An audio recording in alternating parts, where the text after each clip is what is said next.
Welcome to Luca and Miguel. Enjoy the video. You must be in the desktop PowerPoint app. Once opened, make sure you use normal view so you can set timings precisely.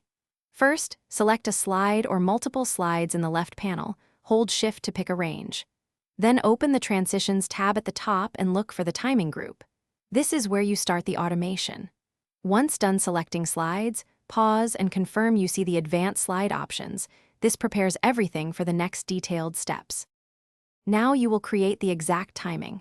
Select a transition that fits your pace. Preview it so you understand the movement. Next, in the timing section, uncheck on mouse click and check after, then enter the number of seconds for that slide to display.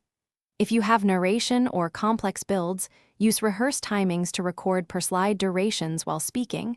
PowerPoint will save those times. Make sure to repeat for each slide, or apply to all if one tempo. Finish by deciding how the show runs.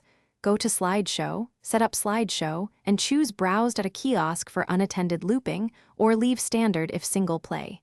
Save the file, then test with Slideshow from beginning to confirm slides advance automatically. If you used rehearse timings, verify they attach to slides. One troubleshooting tip: if slides don't advance, disable Presenter View and reapply after timings. Presenter View can override.